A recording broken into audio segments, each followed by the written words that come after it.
Mevali ko'chatlarni bahorda ekib ko'pchilik xato qiladi.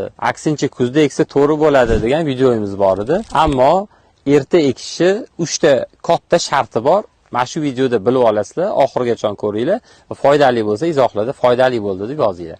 Birinchi katta shart bu ko'chat ekayotgan vaqtingizda yer muzlamagan bo'lishi kerak. Va mana shu joyda hamma o'zi uchun xulosa qiladi. Tog'li hududlarda yashasangiz, kuz erta kelib qolsa, qish erta kelib qolsa sizning hududlaringizda yoki Qoraqalpog'iston, Xorazmda yashaydigan qiziquvchilar bo'lsa, o'zingiz uchun xulosa qilasizlar, ya'ni yer muzlaganmi, ko'chat ekolmiz, bahorga qoldirasiz. Ikkinchi shartimiz harorat bilan bog'liq. Ko'chat ekkaningizdan keyingi 10-15 kun ichida katta sovuqlar bo'lmasligi kerak. Misol uchun -10 dan katta sovuq va ko'chat ekadigan kuningiz ertalik havo yaxshi bo'lib turibdi, yer muzlamagan, loy emas, chiqyapti, ob-havoni tekshiryapsiz. 3 kundan keyin -15 ko'rsatgan. Ko'chat ekishni kechiktirishingiz kerak bo'ladi. Uchinchi sharti, ko'chat ekayotgan vaqtingizda yer loy bo'lmasligi kerak. Ko'chat ekish uchun mukammal tuproq uvolanadigan nam tuproq hisoblanadi. Bilasizlar, katta bog'lar qilinayotganda ham yer loy bo'lganda haydov kechiktiriladi. Haydalmaydi, chunki haydovdan keyin tuproq kesiklashib qoladi.